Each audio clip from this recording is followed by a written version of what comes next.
Ya pemirsa, Rasno, seorang buruh bangunan dari Sumber Mukti Dusun 2, Kecamatan Selat Penuguan, Kabupaten Banyuasin telah berjuang melawan kanker leher selama 2 bulan terakhir. Dirinya pun memohon bantuan kepada pemerintah untuk memperoleh pengobatan.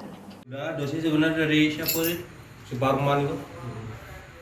Rasno, seorang buruh bangunan dari Sumber Mukti Dusun 2, Kecamatan Selat Penuguan, Kabupaten Banyuasin telah berjuang melawan kanker leher selama 2 bulan terakhir. Kanker tersebut telah menyebabkan leher Rasno membesar secara drastis, hingga hampir setengah ukuran bola voli. Kondisi ini juga telah mengganggu kemampuan bicara Rasno yang dulunya lancar. Kesehatan Rasno terus menurun seiring dengan pertumbuhan kanker di lehernya, yang juga membuatnya kehilangan tenaga untuk bekerja. Rasno pun memohon bantuan kepada pemerintah desa, puskesmas, kecamatan, dan Karang Taruna agar dapat memperoleh pengobatan yang diperlukan. Karena tidak dapat bekerja lagi, Rasno mengalami kesulitan dalam memenuhi kebutuhan sehari-hari, dan biaya pengobatan di Palembang hanya mengandalkan bantuan dari adik ipar dan teman-teman sekampungnya yang tinggal di Palembang. Jadi untuk memenuhi kebutuhan sehari-hari, minum, sekolah anak mungkin juga. Ya. Kita mana? Saya dapatnya lah itu Pak.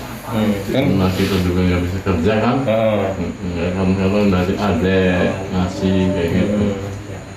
Nggak bisa berbuat apa-apa, saya nggak bisa kerja kan. Dan terima kasih kayak gitu. Padahal hati saya itu nangis.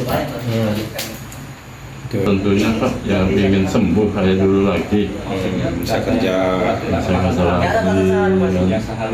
anak. Memang kita itu terbentulana Pak.